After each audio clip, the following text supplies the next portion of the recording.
22। और debit balance given है सारे आपको, देखिए इस तरह से, ये ट्रायल बैलेंस का डेबिट साइड गिवन है और ये ट्रायल बैलेंस का क्रेडिट साइड गिवन है। डेबिट साइड पे क्या गिवन है देख लें, cash receiver, merchandise inventory, opening, office supplies given है, furniture purchases, salary expense, prepaid देखें नीचे दिया हुआ है, और हालांकि है एसेट अकाउंट तरतीब से आउट दिया हुआ है, ठीक है। और इसके अलावा क्रेडिट साइड पे भी दिया हुआ है, सारी चीज़ें ये दी हुई हैं।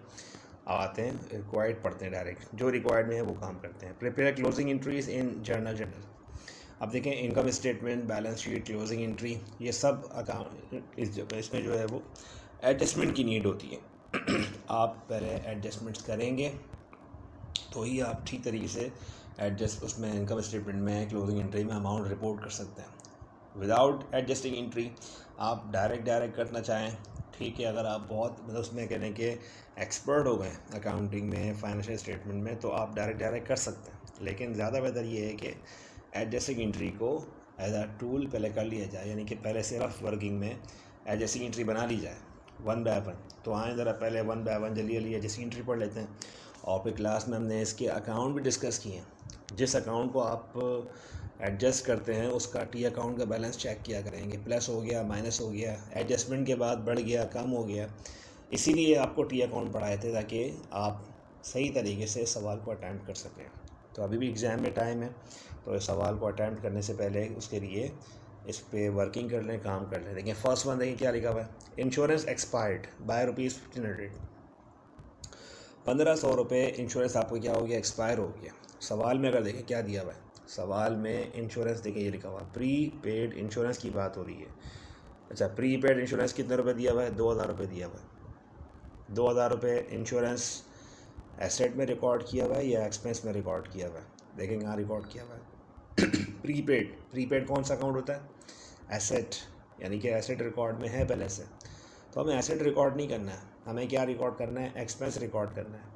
और डेटा में क्या रिकॉर्ड पढ़ें ज़रा, एक्सपायर बाय 1500, यानी कि इंश्योरेंस जो एक्सपायर हुआ है वो कितना हुआ, 1500 हुआ। 2000 में से 1500 का सचमुच बेनिफिट मिल गया, एक्सपेंस हो गया, तो कितना प्रीपेड बचा फिर आपका, 500 रुपये। तो क्या हमने प्रीपेड को रिकॉर्ड करना है, जी नहीं, हमने प्रीपेड को रिकॉर्ड नहीं करना। क्या रिकॉर्ड करना है फिर आपने, एक्सपेंस को रिकॉर्ड करना है। तो फिर आपका एक्सपेंस 500 रुपये है कि 1500 रुपये है, 1500 रुपये। तो फिर आपकी पहली एंट्री क्या होनी चाहिए, इंश्योरेंस एक्सपेंस डेबिट 1500।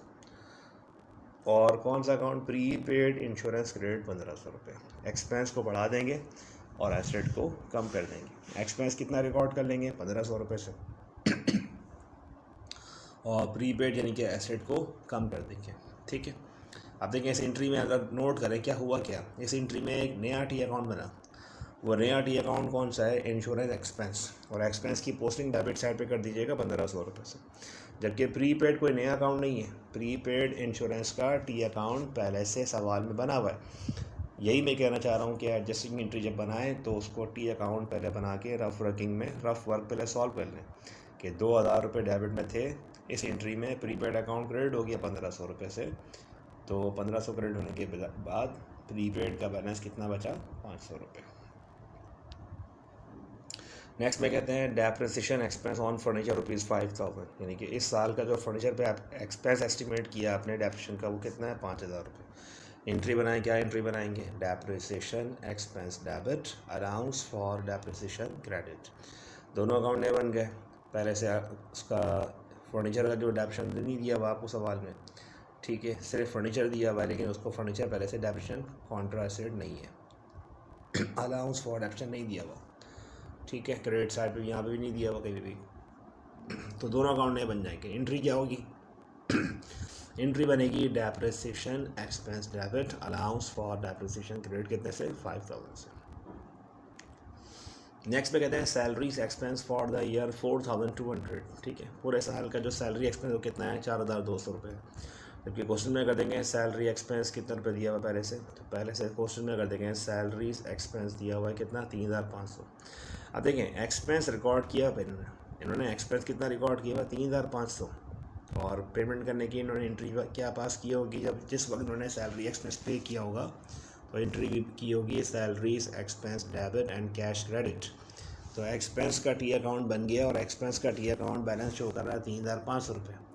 आप पर लाजिम है कि आप सैलरीज एक्सपेंस का पहले टी अकाउंट का बैलेंस लिखें डेबिट साइड पे 3,500, तो 3,500 पहले डेबिट साइड पे लिखें, आप लिख दिए, ठीक है।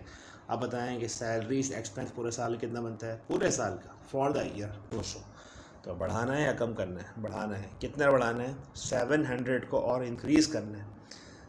हमें कैसे पता इंक्रीज़ करना है, खुद देख लें, सैलरीज एक्सपेंस कम रिकॉर्ड हुआ है, आपने कितना करना है एक्सपेंस 4,200, तो ज़्यादा करना है, जब ज़्यादा करना है बढ़ाना है तो फिर एंट्री होगी डिफरेंस से, तो डिफरेंस निकाल के जो 700 बढ़ाना है। एक्सपेंस अकेला डेबिट नहीं होता, अलग अकेला नहीं बढ़ता है, अगर एक्सपेंस को रिकॉर्ड कर रहे हैं, बढ़ा रहे हैं, तो एक्सपेंस को बढ़ाने के साथ साथ आप क्या रिकॉर्ड, लायबिलिटी भी रिकॉर्ड करेंगे, और लायबिलिटी बढ़ती तो क्या होती है, क्रेडिट होती है, तो एंट्री क्या बनेगी, salaries expense debit, salaries payable credit.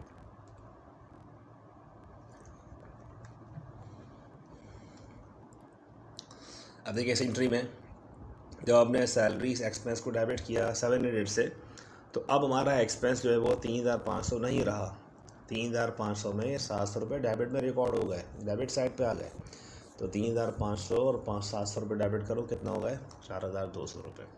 जबकि इस एंट्री में एक नया अकाउंट बन गया सैलरीज पेबल का। नेक्स्ट में कहते हैं इसके बाद rent expense for the year 3,500, rent expense पूरे साल का रेंट एक्सपेंस कितना है, 3,500 रुपये। अगर सवाल में अगर देखो रेंट एक्सपेंस कितना रिकॉर्ड हुआ, सवाल में अगर देखें तो ये लिखा हुआ रेंट एक्सपेंस रिकॉर्ड हुआ है 4,200 रुपये।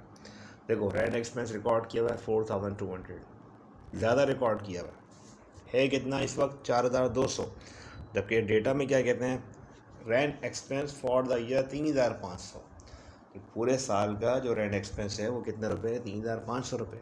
कम करना है बढ़ाना है, आई थिंक कम करना है, खुद देखो ज़रा कि 3,500 करना है, रिकॉर्ड में कितना है, 4,200 रिकॉर्ड हुआ है, ज़्यादा रिकॉर्ड किया हुआ है। तो अगर आपने एक्सपेंस को ज़्यादा रिकॉर्ड किया हुआ है और कम करना है, तो फिर जो पैसे एडवांस बचे डिफरेंस निकालें, तो 4,200 और 3,500 का इत्तेफाक ये है कि बाय चांस इत्तेफाक ये है कि इस एंट्री का अमाउंट भी कितना रुपया है, 700 रुपये है। लेकिन अब की बात जो 700 रुपये है ना, ये मज़ीद पैसे देने नहीं है, बढ़ाना नहीं है खर्चा, बल्कि खर्चा कम करना है। हमने एक्सपेंस ज़्यादा रिकॉर्ड किया था, तो अब जो एक्सपेंस कम करना है तो एंट्री बोलिएगा pre paid rent debit and rent expense credit. Pre paid rent debit कितने से, 700, और एक्सपेंस क्रेडिट कितने से, 700 से, ठीक है। प्री पेड क्यों सोचा आपने, क्योंकि हमने एक्सपेंस को ज़्यादा रिकॉर्ड किया हुआ है, कितना रिकॉर्ड किया हुआ है, 4,200, जबकि एक्सपेंस करना कितना है, 3,500। एक इंटेलिजेंट और एक अच्छा स्टूडेंट क्या करेगा, इन दो डेटा को अच्छी तरह पढ़ेगा, देखेगा कि इन दोनों डेटा में डिफ्रेंशिएट कर लें, क्या करना है। देखिए आसान सी बात समझा दूँ कि इन दोनों डेटा में क्या डिफरेंस आया। पहले वाले में लिखा था salaries expense for the year, देखिए इतना क्या था, एक्सपेंस रिकॉर्ड कम किया हुआ था, बढ़ाना था, तो बढ़ाने के लिए हमने डिफरेंस निकाला, 700 रुपये हमने पेबल रिकॉर्ड कर लिया, एंट्री बना दी salaries expense debit salaries payable credit. और दूसरे वाले में फ़र्क क्या है, दूसरे वाले में फ़र्क किया है कि पूरे साल का एक्सपेंस कम करना है, इतना करना है, जबकि पहले से आपने एक्सपेंस रिकॉर्ड किया हुआ है 4,200, ज़्यादा रिकॉर्ड किया हुआ है, कम करना है। कम करने के लिए क्या करेंगे, कम करने के लिए फिर आप प्रीपेड रिकॉर्ड करेंगे। चलो नेक्स्ट पढ़ लेते हैं। अच्छा इस एंट्री के बाद अगर देंगे रेंट एक्सपेंस एंट्री में क्रेडिट हो गया, जब क्रेडिट हो गया ना, तो अब वो 4,200 नहीं रहा, अब वो 3,500 कम हो गया है, सॉरी 700 रुपये कम हो गया है, तो वो कितना रह गया, 3,500 रह गया, ठीक है। अगली एंट्री में कहते हैं ऑफिस सप्लाईज ऑन हैंड ₹2,000, ठीक है। अब सवाल में अगर देखो ऑफिस सप्लाईज का बैलेंस इसका कितना रुपये, 5,000 है। पहले से ऑफिस सप्लाईज हमने रिकॉर्ड की हुई है, कितना रिकॉर्ड किया, एसेट रिकॉर्ड किया है 5,000 का, तो हमारा एसेट था। ऑफिस सप्लाईज जब हमने परचेज़ की होंगी तो हमने क्या एंट्री पास की होगी, ऑफिस सप्लाईज़ को डेबिट किया होगा और कैश अकाउंट क्रेडिट किया होगा। ऑफिस सप्लाईज़ ख़रीद के लेकर आए तो ख़रीदने की आपने एंट्री बनाई होगी, office supplies debit cash credit. बहरहाल आपने इसको कहाँ रिकॉर्ड कर लिया, एसेट में रिकॉर्ड कर लिया या एक्सपेंस में रिकॉर्ड कर लिया, आई थिंक आपने इसको एसेट में रिकॉर्ड किया ना। ऑफिस सप्लाईज़ कौन सा अकाउंट है, एसेट अकाउंट है। तो साल के आखिर डेटा पढ़ें क्या लिखा हुआ है, office supplies on hand 2,000। Supplies on hand means क्या होते हैं कि साल के आखिर में हमारा एसेट कितना बचा है, 2,000 बचा। परचेज़ कितना किया, परचेज़ हमने किया है 5,000, 5,000 में से 2,000 का बेनिफिट नहीं मिला, जब 5,000 में से 2,000 का बेनिफिट नहीं मिला तो बाकी एक्सपेंस हो गया। तो कितना रुपये एक्सपेंस हो गया? 3,000। हमने एसेट रिकॉर्ड करना है या एक्सपेंस रिकॉर्ड करना है? हमने एक्सपेंस रिकॉर्ड करना है। क्यों? क्योंकि एसेट तो रिकॉर्ड में है पहले से। जो वो सप्लाई जो एसेट रिकॉर्ड हुई हुई हमें उसकी फ़िगर नहीं करनी है, बल्कि वो सप्लाई जो एक्सपेंस हुई है हमें उसकी फ़िगर करनी है। और एसेट बचा है कितना है? 2,000। तो हमें उस 2,000 की फ़िगर नहीं है, हमें एक्सपेंस रिकॉर्ड करना है 3,000। तो एंट्री क्या बनेगी? Office supplies expense debit.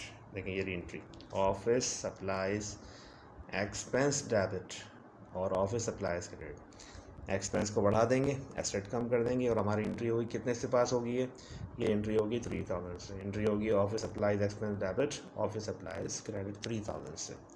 ठीक है, तो ये इस सवाल की एडजस्टिंग एंट्री कर ली है। अब एडजस्टिंग एंट्री क्यों बना के दिखाई है आपको? सवाल में रिक्वायर्ड में थी, सवाल में रिक्वायर्ड में नहीं थी, तो इसलिए बना के दिखाई है ताकि अब जो नेक्स्ट रिक्वायर्ड सवाल की क्लोजिंग एंट्री बनानी है, तो क्लोजिंग एंट्री में ये सारे अकाउंट देखो एडजस्ट होंगे और एडजस्ट होके ही लिखे जाएंगे। तरीका तो आपको पता है फॉर्मेट की। क्लोजिंग एंट्री में क्या करते हैं? सारी आमदनियाँ सारे खर्चे क्लोज करते हैं, ऑल रेवेन्यू और एक्सपेंस क्लोज करते हैं। ठीक है, लेकिन क्लोज करने के लिए उनकी एक्चुअल फिगर्स भी होनी चाहिए। अगर आप सवाल से देख के डायरेक्ट कॉपी कर देंगे तो गलत होगा। वो हर अकाउंट एडजस्टिंग एंट्री में जो अकाउंट एडजस्ट हुआ है उसको देखें कि वो पहले क्या हुआ, प्लस हुआ, माइनस हुआ। जैसे पहली एंट्री में देखें इंश्योरेंस एक्सपेंस एक नया एक्सपेंस बन गया, तो ये भी काउंट कर लें। दूसरी एंट्री में देखें एक नया एक्सपेंस बन गया। तीसरी एंट्री में अगर देखें सैलरी एक्सपेंस का बैलेंस बढ़ रहा है। चौथी एंट्री में देखें रेंट एक्सपेंस का बैलेंस कम हुआ है, इसको एडजस्ट किए कम कर दें, माइनस कर दें। पाँचवीं एंट्री में एक नया खर्चा बढ़ गया और इस तरह से अब अपने एक्सपेंस काउंट कर लें कितने हैं। क्लोजिंग एंट्री पास कर लेते हैं। चलिए देखें क्लोजिंग एंट्री में क्या करते हैं, expense and revenue summary account बना के एक सारे शॉर्ट नेम क्या है, इनकम समरी भी है, इसको हम इनकम समरी भी कहते हैं और इसको हम एक्सपेंस एंड रेवेन्यू समरी भी कहते हैं। तो ये अमाउंट कैसे आया है जो आपने पहले अमाउंट डेबिट में लिखा हुआ है, इस अमाउंट की अभी आपने फिगर नहीं करनी। ये अमाउंट कैसे आएगा कैसे नहीं आएगा ये बाद की बात है, ये अमाउंट बाद है। पहले आपने सारे वन बाय वन क्या करना है, सारे अकाउंट क्रेडिट करने हैं। जैसे बिगनिंग इन्वेंट्री है डेबिट थी, क्रेडिट कर दें। परचेज डेबिट थी, क्रेडिट कर दें। सैलरी एक्सपेंस भी क्रेडिट कर दें, रेंट एक्सपेंस भी क्रेडिट कर दें, insurance expense, depreciation expense, in case यानी कि सारे जितने भी एक्सपेंस अकाउंट हैं सब क्रेडिट कर दें। और इन सब को क्रेडिट करने के बजाय प्लस कर लें, टोटल कर लें। तो इन सब का टोटल करने के बाद यहाँ पे अमाउंट लिख दें डेबिट साइड पे। ठीक है, इसको आप क्या कह सकते हैं, income summary account. Income summary entry में क्या हो गया, डेबिट हो गया, यानी इस एंट्री में इनकम समरी डेबिट। ये अमाउंट कैसे आया, इन सबको प्लस करके आया। ये जितनी भी अमाउंट है इन सबको प्लस करके यहाँ लिखेंगे तो ये अकाउंट यहाँ पे आ जाएगा। सही। हाँ, एक्सपेंस आपने एडजस्ट कैसे किए, देखें सवाल में अगर देखें, सवाल में सैलरी एक्सपेंस कुछ और लिखा हुआ था, फिर हमने उसको एडजस्ट किया। सवाल में अगर देखें 3,500 था तो आपने इस वाली एंट्री में बढ़ा दिया। आप इसके अकाउंट बैलेंस बना के चेक भी कर सकते हैं इसको। ठीक है, तो जिन अकाउंट को जैसे अगर डायरेक्ट आपको समझने बात में नहीं आ रही कि एंट्री में एक्सपेंस कैसे बढ़ रहा है कैसे कम हो रहा है, तो इनके पर्टिकुलरली टी अकाउंट सबके हैं, सबके टी अकाउंट्स हैं। जिन जिन अकाउंट को हमने एडजस्ट किया उनको बना के देख सकते हैं, तो बैलेंस प्लस माइनस समझ में आ जाएगा। ठीक है, तो ये सारे एक्सपेंसेस हमने क्रेडिट कर दिए, ये अकाउंट डेबिट हो गया, इनकम समरी। नेक्स्ट एंट्री में क्या करेंगे, सेल अकाउंट क्लोज कर दो, सेल अकाउंट डेबिट कर दिया, परचेज रिटर्न क्रेडिट डेबिट कर दो और एंडिंग इन्वेंट्री एक एसेट के तौर पर रिकॉर्ड कर दो। ठीक है, सेल्स क्लोज कर दिया, परचेज रिटर्न क्लोज कर दिया और जबकि ending inventory, merchandise inventory ending, उसको एक एसेट के तौर पे रिकॉर्ड कर लेंगे। रिकॉर्ड करने से क्या होगा, ये कि आपका एसेट बढ़ जाएगा और बाकी सारे जो अमाउंट है वो क्लोज हो गए और टोटल कर लेंगे कितना हो गया, 4,30,000। अब डिफरेंस मालूम कर लें। देखिए ये क्रेडिट साइड भी कितने हैं, 4,30,000 है और ये डेबिट साइड भी देखें कितने हैं, ये 2,87,200। ये हम ये कह सकते हैं ये हमारी क्या है, मजमूई आमदनी है, टोटल रेवेन्यू हमारी है, टोटल रेवेन्यू। और ये टोटल एक्सपेंसेस हमारे कितने हैं, देखो ये। तो टोटल रेवेन्यू में से टोटल एक्सपेंस माइनस कर दो। क्लोजिंग एंट्री से भी हम लोग क्या कर सकते हैं, अपने बिजनेस की नेट इनकम या नेट लॉस मालूम कर सकते हैं, प्रॉफिट या लॉस मालूम कर सकते हैं। इस वक्त इस सवाल में इनकम स्टेटमेंट रिक्वायर्ड में नहीं है, लेकिन अगर आप घर से प्रैक्टिस करना चाहें, होमवर्क करना चाहें सॉल्व करके, तो प्रॉफिट या लॉस मालूम कर सकते हैं। और एग्जैक्टली आपका प्रॉफिट भी कितने रुपए आएगा, इतने रुपए आएगा 1,42,800। ठीक है, इस आंसर से मैच करेगा। क्लोजिंग एंट्री अगर एग्ज़ाम में आती हैं और आपने की हैं, ठीक है, तो क्लोजिंग एंट्री और इनकम स्टेटमेंट दोनों के आंसर एक जैसे होंगे। इनकम स्टेटमेंट से भी अगर आपका आंसर आया 1,42,800, तो यही आंसर आपको क्लोजिंग एंट्री से भी आना चाहिए। ये आंसर आया कैसे 142, कैलकुलेटर में लिखें 4,30,000 माइनस करें 2,87,200, दोनों साइड माइनस कर दें, credit side minus debit side. ठीक है, और ये आंसर आ गया 1,42,800। दिस इज़ क्या है, ये प्रॉफिट है, नेट प्रॉफिट है। और इस नेट प्रॉफिट को कौन से अकाउंट में जाना चाहिए, कैपिटल के अकाउंट में जाना चाहिए। इससे क्या होनी चाहिए एंट्री, कैपिटल बढ़ जाएगा और ये अकाउंट क्लोज करने के लिए डेबिट कर देंगे। एंट्री क्या बनाएंगे, इसको हम कह सकते हैं expense and revenue summary debit and capital credit. और शॉर्ट नेम भी आप यूज़ कर सकते हैं इनकम समरी। लेकिन अगर आप इनकम समरी का वर्ड यूज़ करते हैं, फिर हर जगह इनकम समरी यूज़ कीजिएगा, ये ना हो पर यहाँ कुछ और वहाँ कुछ और। फिर यहाँ भी आप लिखें इनकम समरी अकाउंट, यहाँ भी आप लिखें इनकम समरी अकाउंट, फिर यहाँ भी आप लिखें इनकम समरी अकाउंट। ठीक है, क्लोजिंग एंट्री हमने डिटेल में डिस्कस करनी है। क्लोजिंग एंट्री के बाद सारे अकाउंट में क्लोज कर दिए, क्या बचा हमारे पास, all assets, liability, owner equity. अब बहुत ही सिंपल बात है कि कैश का बैलेंस कॉपी कर दें, सवाल में कि मैंने रिसीवेबल कॉपी कर दें। इन्वेंट्री कौन सी वाली, अब इन्वेंट्री एंडिंग वाली पिछले साल की एंडिंग इन्वेंट्री, अब वो नेक्स्ट ईयर की ओपनिंग इन्वेंट्री बनने जा रही है। ठीक है, तो पिछले साल की एंडिंग इन्वेंट्री इस साल की अब ये क्या बन जाएगी, ओपनिंग इन्वेंट्री बन जाएगी। तो यहाँ पे एंडिंग इन्वेंट्री का अमाउंट लिखिएगा, क्योंकि क्लोजिंग एंट्री में देखो क्लोजिंग एंट्री में ये अकाउंट क्लोज हो गया। आपकी जो बिगनिंग इन्वेंट्री थी 70,000, वो तो हमने क्लोज कर दी है, अब वो इन्वेंट्री यहाँ पे नहीं आएगी, ये ख्याल कीजिएगा। क्वेश्चन में यहाँ पे बिगनिंग इन्वेंट्री दी हुई थी, लेकिन अब वो क्लोज हो गई है। अब उसकी जगह क्या आ गया, अब उसकी जगह यहाँ पे ओपनिंग इन्वेंट्री ले लेंगे। ऑफिस सप्लाई सवाल में तो 5,000 की थी, पर यहाँ पे 2,000 क्यों लिखी हुई है, क्योंकि क्लोजिंग एंट्री में एक्सपेंस क्लोज हो गया है और एक्सपेंस हुआ कितना 3,000, और एक्सपेंस हुआ कितना 3,000। तो ऑफिस सप्लाईज का बैलेंस कितने रुपए रह गया 2,000। ठीक है, प्रीपेड इंश्योरेंस यहाँ तो 500 लिखा हुआ, जबकि एक्सपेंस जबकि सवाल में प्रीपेड 2,000 रुपये था। ऐसा क्यों, तो ऐसा इसलिए है क्योंकि प्रीपेड इंश्योरेंस का बैलेंस सवाल में एडजस्ट हुआ है। एडजस्टिंग एंट्री में देखो प्रीपेड की हमने प्रीपेड को कम किया था, क्रेडिट किया था। कितने रुपए क्रेडिट किया, 1,500 रुपये क्रेडिट किया था। तो 2,000 में से 1,500 माइनस कर दो, कितने रह गए इसके बैलेंस, इसका बैलेंस रह गया आपका 500 रुपीज़ का। एक नया अकाउंट रिकॉर्ड में आया था प्रीपेड रेंट, जब आपने एक्सपेंस कम किया था।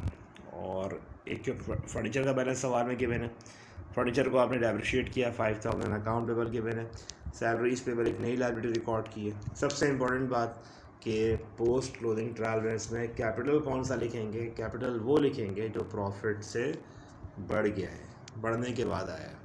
ठीक है, तो प्रॉफिट से कैपिटल बढ़ने के बाद कितना आया, ये आया आपके पास 2,92,800। ठीक है, क्योंकि सवाल में अगर देखें कैपिटल कुछ और था, सवाल में कैपिटल कितना था, सवाल में रेहान कैपिटल था 1,50,000। तो यहाँ पे चेंज क्यों लिखा हमने, चेंज इसलिए लिखा क्योंकि प्रॉफिट ऑनर के अकाउंट में ट्रांसफ़र हुआ है, और प्रॉफिट ऑनर के अकाउंट में ट्रांसफ़र होने के बाद कैपिटल बढ़ गया है, तो प्लस करके लिखेंगे 292,800, और दोनों साइड को प्लस कर लें, टोटल कर लें, बराबर हो गया। देखिए 9A और 9B ये दोनों सवाल भी डिस्कस हो गए। 9A की फर्स्ट रिक्वायर्ड थी क्लोजिंग एंट्रीज और 9B की रिक्वायर्ड थी पोस्ट क्लोजिंग ट्रायल बैलेंस। ठीक है, इस क्वेश्चन की इनकम स्टेटमेंट बैलेंस शीट भी आप बना के प्रैक्टिस कर सकते हैं, ताकि आपका आंसर जो है वो चेक हो जाए। बल्कि क्वेश्चन नंबर 10 में, हाँ ये रहा question number 10, balance sheet and adjusted trial balance, यही लिखा हुआ है। Use the data from question number 9। देखिए कभी कभी ऐसा भी होता है, देखें कि use the data from question number 9। Question number 9 में हमने आपको डेटा यूज़ किया, सब कुछ वही चीज़ है। प्रिपेयर एडजस्टेड ट्रायल बैलेंस, अब देखिए हमने क्लास में आपको एडजस्टेड ट्रायल बैलेंस की ही प्रैक्टिस करवाई थी पहले, फिर एडजस्टिंग एंट्री, फिर इनकम स्टेटमेंट, फिर बैलेंस शीट। और देखें इस क्वेश्चन में रिक्वायरमेंट क्या है कि prepare balance sheet in report form.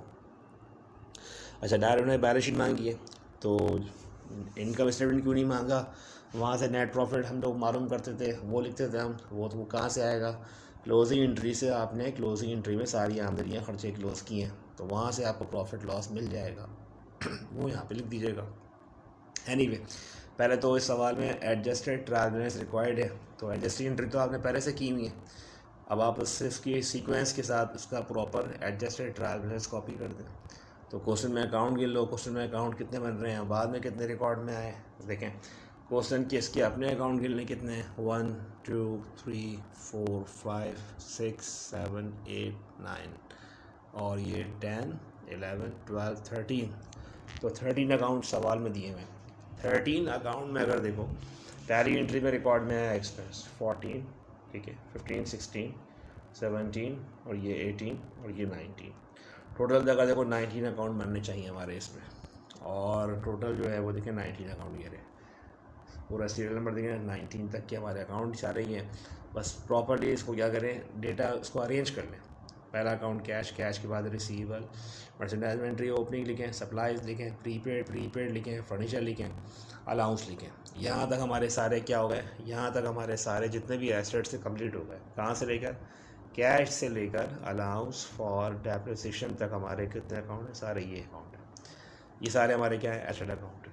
अब लाइबिलिटी की बारी है, तो लाइबिलिटी को अरेंज कर लो। अकाउंट पेबल है, सैलरीज पेबल है, 2 लाइबिलिटी अकाउंट। फिर कैपिटल को ऑनर इक्विटी अकाउंट है वो दे लो, कैपिटल अकाउंट है। फिर रेवेन्यू अकाउंट है, सेल्स है, सेल्स के बाद फिर सारे एक्सपेंस के अकाउंट है। एडजस्टिंग एंट्री आपने बनाई हुई है, और मशवरा आपको यही है कि आप पहले एडजस्ट उसके टी अकाउंट बना के पोस्टिंग करके फिर आगे बढ़िएगा, ताकि आपको सवाल की प्रैक्टिस हो जाए, ठीक है। और एडजस्टेड ट्रायल बैलेंस के बाद लास्ट रिक्वायर्ड क्या है, इसकी बैलेंस शीट है। बैलेंस शीट में क्या करते हैं, एसेट साइड रिपोर्ट करते हैं और इक्विटी साइड रिपोर्ट करते हैं। रिपोर्ट फॉर्म उन्होंने बोला है, रिपोर्ट फॉर्म क्या होती है, रिपोर्ट फॉर्म ये होती है कि आप बस एसेट्स और इक्विटीज़ को आप आमने सामने ना करें। पहले हम क्या करते थे, एसेट्स को लेफ़्ट साइड पे और राइट एसेट इक्विटीज़ को राइट साइड पे किया करते थे। अब ऐसा नहीं करना, बस आपने टॉप पे हेडिंग देनी है और चलते जाएं इस तरह से। जब आपके टोटल एसेट्स आ जाएं तो उसी इक्विटीज़ को आपने इसी के नीचे से स्टार्ट करना है। इक्विटीज़ की हेडिंग आपने इसी के नीचे से देनी है, एसेट्स के ही नीचे से हेडिंग देनी है यहाँ से। यानी आपकी नेक्स्ट लाइन यहाँ से इक्विटीज़ आनी चाहिए, अगली लाइन यहाँ से, और उसको इसी तरह इसको पूरे पेज पे वर्टिकल शेप में चलते जाएं। लेकिन बस पहले हम उसको टी शेप में बनाया करते थे बैलेंस शीट में, एसेट इधर इक्विटी इधर, उससे कोई फ़र्क नहीं पड़ता। लेकिन अगर रिपोर्ट फॉर्म में कहा है बनाने को, तो फिर आप रिपोर्ट फॉर्म ही बनाइएगा। रिपोर्ट फॉर्म कैसे, पहले एसेट्स का साइड का ऊपर और फिर उसके उसी के नीचे से इक्विटी साइड स्टार्ट कर दें। अच्छा, करंट एसेट्स आप अरेंज कर लें, कैश है, रिसीवर है, मर्चेंडाइज इन्वेंट्री है। बैलेंस शीट में इन्वेंट्री कौन सी रिपोर्ट करते हैं, याद रखिए, बैलेंस शीट में इन्वेंट्री रिपोर्ट करते हैं एंडिंग, सबसे इंपॉर्टेंट बात ये ख्याल कीजिएगा इसका। और इसके अलावा इस तरह से ऑफिस सप्लाईज का बैलेंस कितना लिखेंगे, एडजस्टमेंट के बाद जो बैलेंस है वो लिखेंगे, प्रीपेड का बैलेंस देखेंगे और प्रीपेड रेंट का बैलेंस लिखेंगे। टोटल करंट एसेट्स को प्लस करके उसका आंसर लिखें। यहाँ पे टोटल कितना आ रहा है, सही है, प्री इसका टोटल करंट एसेट ये लिखा हुआ टोटल। फिर इसी तरह नॉन करंट की हेडिंग दें। नॉन करंट में क्या है, अलाउंस फॉर डेप्रिसिएशन है, और दोनों को माइनस करके अब आखिर में इन दोनों को प्लस कर लें, 2,71,200 ये, और इसके बाद ये जो है रकम प्लस करके 45,000, ये आपका आंसर आ गया 3,16,200। ये आ गया एसेट साइड का आंसर। अब रिपोर्ट फॉर्म बोला तो इक्विटी साइड को उसके साइड से इसके वहाँ पे स्टार्ट नहीं करें, बल्कि इसी के नीचे हेडिंग दें, टोटल एसेट्स के नीचे। ये मेरे पास स्लाइड ख़त्म हो गई है, नेक्स्ट स्लाइड पे आ रहा हूँ, तो इसलिए आप जो है ना उसको एज्यूम करें कि इक्विटी साइड जो है वो इसी के नीचे से शुरू है, यहाँ से, ठीक है। तो इक्विटी साइड पे पहले लायबिलिटी लिखें, अकाउंट पेबल लिखें, सैलरी पेबल लिखें, 2 लायबिलिटी है सवाल में, टोटल लायबिलिटी लिखें। ऑनर इक्विटी में कैपिटल लिखें। और ये नेट प्रॉफिट कहाँ से आया, जबकि आपने इस सवाल में इनकम स्टेटमेंट तो बनाया भी नहीं है, 142,800। तो रिमेंबर सबसे इंपॉर्टेंट बात कि ये वही क्वेश्चन है, क्वेश्चन नंबर 10 कहा है कि क्वेश्चन नंबर 9 का डेटा यूज़ करना है आपने। तो क्वेश्चन नंबर 9 में आप ऑलरेडी नेट प्रॉफिट मालूम कर चुके हैं by the help of closing entry 142,800, ठीक है। तो यही नेट प्रॉफिट आपने यहाँ पे इस्तेमाल करना है, और नेट प्रॉफिट को क्या करते हैं, कैपिटल में प्लस करते हैं। तो कैपिटल प्लस नेट प्रॉफिट में इजाफा हो गया। टोटल ऑनर इक्विटी कितनी आ रही है, 2,92,800। अब liability plus honour equity answer क्या आ रहा है, 3,16,200, 3,16,200। और एसेट साइड भी अगर देखें कितनी आ रही है, 3,16,200, ठीक है। तो कोशिश की है कि आज देखें इस क्वेश्चन पेपर में हमने जो है वो तमाम क्वेश्चन डिस्कस कर लें अच्छी तरीके से। आप प्रैक्टिस करें, सॉल्व करें। अकाउंटिंग के पेपर में सॉल्व करने के लिए मैक्सिमम मार्क्स की तरफ जाएं, मैक्सिमम 90s, 95, 98, 100 आउट ऑफ 100